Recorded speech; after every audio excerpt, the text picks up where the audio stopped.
இஸ்லாம் இந்த அஜ்னபி மஹ்ரம் என்ற சட்டத்துக்கு முன்னால சொல்லப்படக்கூடிய மிக பிரதானமான சப்ஜெக்ட் என்ன அப்படின்னா ஆடை. அந்த ஆடை ஒழுங்கு தான் இந்த அஜ்னபி மஹ்ரம் சப்ஜெக்ட்டுக்கே என்ன ஒரு பிரிப்பாக என்ன செய்ய வரும். அதுல என்ன அப்படின்னா இஸ்லாம் ஒரு பெண்கள் ஆடை உடுக்காத ஒரு சமுதாயத்துக்கு இல்ல இந்த அபாயாவுடைய சட்டத்தை என்ன செய்யுது, ஹிஜாபுடைய சட்டத்தை இறக்கிறது. ஹிஜாபுடைய சட்டத்தை இறக்கினது ஆடை உடுக்காத ஒரு சமுதாயத்துக்கள் அது வரைக்கும் நிர்வாணமா இருந்த மாதிரி. அதுக்கு பிறகு என்ன நீங்கள் ஆடை உடுங்கள் அப்படின்னு எல்லாம் இருக்கலாம். அவங்க ஏற்கனவே இன்றைய கால இந்த ஜாகிலிய ஆடைகளை விட ஒழுக்கமான ஆடைகள் என்ன செஞ்சாங்க, உடுத்துக்கிட்டு இருந்தாங்க. வெட்க உணர்வு எல்லாம் அவங்களுக்கு என்ன செஞ்சது இருந்துச்சு.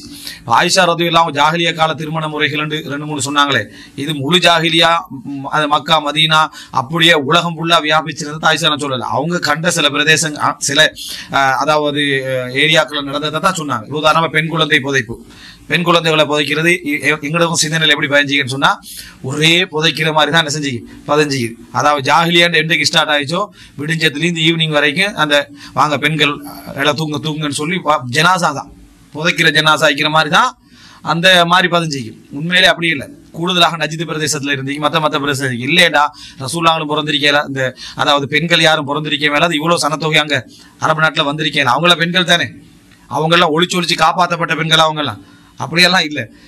இருக்கிற பெண்கள் அடிக்கடி என்ன பேசுறோம், அதிகமாக திருமணம் முடிச்சாங்க. யாரை முடிச்சாங்க? பெண்களை தான். அவங்கெல்லாம் பிறந்து என்ன வளர்ந்தவங்க தான். அவங்கெல்லாம் பிறந்து வளர்ந்தவங்க தான். அப்படின்னா ஒரு சமுதாயம் செஞ்சிருக்குது, ஒரு கலாச்சாரம் அங்க என்ன செஞ்சு அரபுகள்கிட்ட அப்படி இருந்தீங்கன்னு அர்த்தமே தவிர டோட்டலா எல்லாரும் A to Z இப்படிதான் இருந்தாங்க என்ற மாதிரி சொல்லக்கூடாது. மண்டையொட்டில் மது அருந்தியவர்கள் அப்படின்ட்டு ஒரு ஜாகிலியாவை ஏசனும் என்ற அனுமதி ஒன்று கிடைச்சதுக்காக வேண்டி மண்டையொட்டில் மது அருந்தவர்கள் மக்களாக வாழ்ந்தவர்கள் வணங்கிட்டா அவர்களை இப்படின்னு ஒரு விதமாக அவங்கள சொல்றது. உண்மையாக அவங்களுக்கு ஜாகிலியத்தின் பேர் அல்லாஹ் தஆலா கொடுத்தது காரணம் இதெல்லாம் இல்லை. ஃபர்ஸ்ட் சப்ஜெக்ட் ஷிர்க், அவங்க இணை வைப்பு. அதனாலதான் இன்றைக்கு நம்ம இது ஜாகிலியா உலகம் சொல்லக்கூடாதுன்றோம். காரணம் இன்றைக்கு ஏகத்துவம் இருக்குது. இப்போ ஜாகிலியத்துல் கர்னில் இஸ்ரீன் 20ஆம் நூற்றாண்டு ஜாகிலியத் அப்படின்னு சொல்ற வார்த்தைகள் பீல. என்ன காரணம் அப்படின்னா இந்த காலம் ஜாகிலியத். இந்த காலம் ஜாகிலியத் சொல்றது ஆட்சியை சொல்லுவாங்க. ஆட்சியை சொல்லி எல்லாம் குஃபர் அப்படி கொண்டு போய் போடுவாங்க. அப்படி சொல்லக்கூடாது. ஜாகிலிய காலம் முடிஞ்சது. ஜாகிலியா காலம் அல்லாஹ் தஆலா வலா தபர்ரஜ்ன தபர்ருஜல் ஜாகிலியத்தில் ஊலா, ஆரம்ப கால ஜாகிலியாவில் நீங்கள் அலங்காரமாக வெளிக்கிளம்பி சென்றது போல நீங்கள் செல்ல வேண்டாம் என்று சொல்ற அந்த ஜாகிலியத் தான். ரசூல் ஸல்லல்லாஹு அலைஹி வஸல்லம் உடைய வஹியோடு இந்த ஜாகிலியத் என்னது முடியுது. ஏகத்துவம் பிரச்சாரம் வந்த பிறகு அப்ப ஏகத்துவம் இருக்கிற ஒரு சமுதாயம் ஜாகிலிய சமுதாயமாக அவன் எவ்வளவு பாவத்தில் உச்சகட்டத்தை அடைஞ்சாலும் அவன் ஜாகிலிய சமுதாயமாக என்ன மாற முடியாது. அப்ப அல்லாஹ் தஆலா அதுக்கு சொன்னான். இரண்டாவதாக அந்த அதை ஒட்டி ஜாகிலிய பண்புகள் இன்ன கம்ரஉன் ஃபீக ஜாகிலியா, நீங்க ஒரு மனிதர் உங்கள்ட்ட ஜாகிலியத் உண்டு. யாருக்கு சொன்னது? அபூதர் கிஃபாரிக்கு ரசூல் ஸல்லல்லாஹு அலைஹி வஸல்லம் சொன்னது என்ன? ஆயர்தஹு பி உம்மி, பிலால் ரலியல்லாஹு அவங்களுக்கு தாயை வச்சு குறை சொன்ன டைம்ல சொன்னாங்க. அதே போல அல்லாஹ் தஆலா தபர்ருஜல் ஜாஹிலியத்துல் ஊலாண்டு அந்த அலங்காரமாக வெளியே போறது என்ன சொல்றாங்க.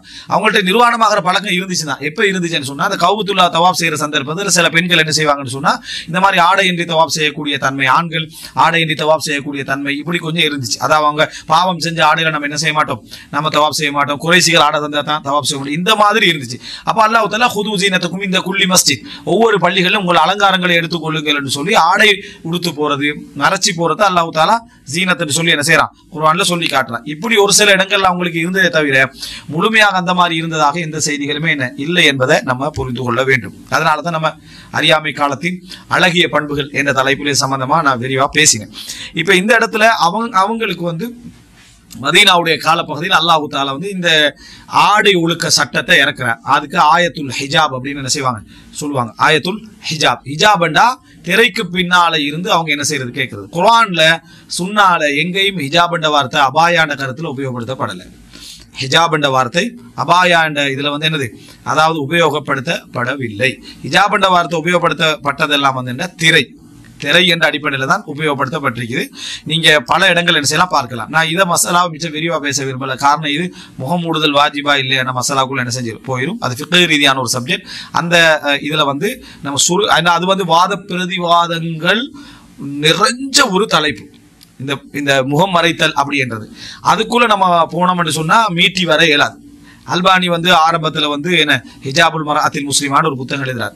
அந்த ஹிஜாபுல் மராத்தில் முஸ்லிம் ஒரு பெண்ணுடைய ஹிஜாப்ன்றதுல அவர் முழுசா இஸ்லாமிய சட்டங்கள் எல்லாம் எழுதிட்டு முகத்தை கவர் பண்றது சிறப்புக்குரியது வாஜிப் இல்லைன்னு எழுதினார். அது ஒரு பெரிய ஒரு ஃபித்னாவாக அரபு உலகத்துல மாறி அது என்ன ஒரு அதாவது சுஃபூர் ஆபாசம் என்ற அளவுலையும் பெண்கள் அலங்காரங்களை காட்டிட்டு போறதுக்கான என்ன ஒரு வழிகோலும் அப்படி என்ற அமைப்பிலே சிலர் விமர்சிச்சாங்க. நல்ல அறிஞர்கள் அப்படி விமர்சிக்கல, அது கருத்து முரண்பாடாக பார்த்து அது பிழையான தீர்ப்பு அப்படின்னு சொன்னாங்க.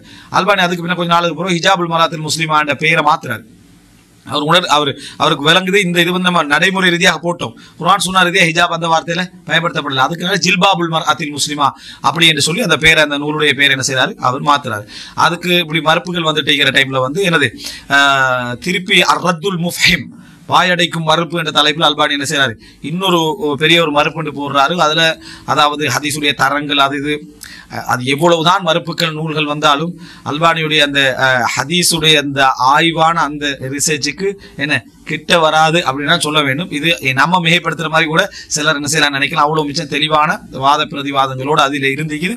அவர்களுடைய பெரும்பாலான வாதங்கள்லாம் இது ஹிஜாபுடி வசனத்துக்கு முந்தி, இது ஹிஜாபுடி வசனத்துக்கு முந்தி, இது ஹிஜாபுடி வசனத்துக்கு முந்தி அப்படின்னு சொல்லுவாங்க. அல்லது அடிமை பெண்களுக்குரிய இந்த மாதிரி 2-3 தான் சொல்லிக்கிறாங்களே தவிர இதை வாத பிரதிவாதமாக நாங்களும் மாற்ற விரும்பல.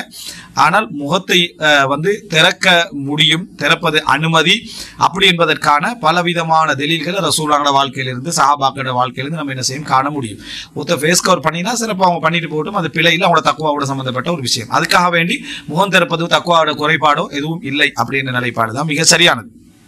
அதே நேரம் ஃபேஸ் கவர் பண்ணாத சகோதரர்கள் இவங்க முகத்தை முன்னால் அந்த என்ன செக் பாயிண்ட்ல திறக்கத்தான் செய்யறாங்க, ஹாஸ்பிட்டலில் திறக்கத்தான் செய்யறாங்க. இது ஒரு வாதமும் இல்லை, ஏன்ற அளவுக்கு கடைபிடிப்பாங்க. 7வது இடத்துல என்ன செய்யறாங்க அப்படி நிக்கிறாங்கன்றது ஒரு வாதம், அது ஒரு வாதம் அல்ல. இப்போ ஹிஜாப் போட்டு கொண்டிருக்கிறவங்க கூட சில டைம்ல ஹாஸ்பிட்டலில் போய் என்ன அந்த அபாயாவை யூஸ் பண்ண இல்லாத கட்டத்துக்கு வரும். அப்படின்னா அது பிழையாயிருமா? அது பிழையாது. அவங்க சரி கண்டத்தை அவங்க செய்யறாங்க, முடிஞ்ச இடத்துல அவங்க என்ன செய்யறாங்க. அவங்க சில டைம்ல இப்படி ஃபேஸ் கவர் பண்ணீங்க இப்படி செய்யறாங்களே அப்படின்னா அபாய பண்ணீங்க இப்படி செய்யறாங்களே நீங்க கேட்கலாம். இது மசாலாவுக்குரிய சப்ஜெக்ட் வந்து அல்ல, அவங்களோட ஈமான் தக்குவாவோட சம்பந்தப்பட்ட அம்சம். அவங்களுக்கு முடியாத இடத்துல அவங்க விட்டுறாங்க. அது அவங்களுக்கு நல்லா அதை வச்சு கூடாண்டு பேசுறதோ, ஃபேஸ் கவர் பண்ணவங்க அப்படி இப்படி என்று பேசுறதோ, அதை வந்து மோசமான ஒரு சித்தரிக்க எல்லா தீயா வேலை செய்யறவனும் ஃபேஸ் கவர் பண்ணி தான் செய்யறான் அப்படி என்று சொல்ற இந்த வார்த்தைகள் எல்லாம் வந்து அது இதுல போய் நிற்கும். இதுல கொஞ்சம் டெவலப்பா போய் முகத்தை மூடுறது பிதஅத்னு ஒரு புக் போட்டாங்க. முகத்தை மூடுறது பிதஅத் அப்படி என்று ஒரு இது ஒரு டீம் வெளியா போய் அபாயவே இல்லை என்னது ஒரு குரூப் வந்து ஆய்வு போட்டுச்சு. இப்படித்தான் இந்த ஃபித்னாவுடைய சுழற்சி என்ன செய்யுது இருந்து கண்டிருக்கிறத நம்ம என்ன செய்யறோம் பார்க்கிறோம். அப்போ இதுல முதலாவது விஷயம் நம்ம புரிஞ்சுக்கிறோம், ஃபிக்ஹ்ல கருத்து முரண்பாடு இருக்கதான் செய்யுது. எப்படி கருத்து முரண்பாடு இருக்கேன்னா மூடுறது சிறப்பா, திறப்பது அனுமதியா, இந்த மாதிரி லெவல்ல இந்த கருத்து முரண்பாடு. இதுல எமது ஆய்வுகள் என்ன அப்படின்னு சொன்னால் முகத்தை என்ன செய்யலாம், ஒரு பெண் திறந்து செல்லலாம், மார்க்க ரீதியாக தடை இல்லை. மூடுறது அவங்க மார்க்கத்தில் அனுமதி உண்டு, மூடுறாங்க. இது ரெண்டுலையும் தக்குவால எந்த சிறப்பும் என்ன செய்யலாது நம்ம முஃபாதலா பண்ண முடியாது என்றதான் நிலைப்பாடு. இதுதான் சுருக்கம். இதுக்குள்ளாப்பா இதுக்கு என்ன பதில் அதுக்கு என்ன பதில் அப்படின்னு நம்ம போனோம்னா எனக்கு தெரிஞ்ச அந்த புக்கு வாட்சி விளங்கப்படுத்துறது ஒரு 10 ஹவராவது நம்ம என்ன செய்யணும் போயிட்டு இருக்க வேண்டியிருக்கும். அதனால அது ஒரு சில மசாலாக்களுக்கு தமிழ் உலகத்துல நம்ம மிச்சம் விரிவா போக இல்லாம மசாலாக்கள் தனிப்பட்டதான் நம்ம படிக்கணும்னு நினைச்சா படிக்க முடியும். அதெல்லாம மிச்ச விரிவா போகாம இருக்கிறது இந்த பெரிய சம்பந்தமான மசாலாக்கள், அது போல இந்த மசாலாக்கள் எல்லாம் நம்ம எங்களோட கருத்தை நிலைப்பாடை சொல்லிட்டு போறது மிகவும் நல்லது.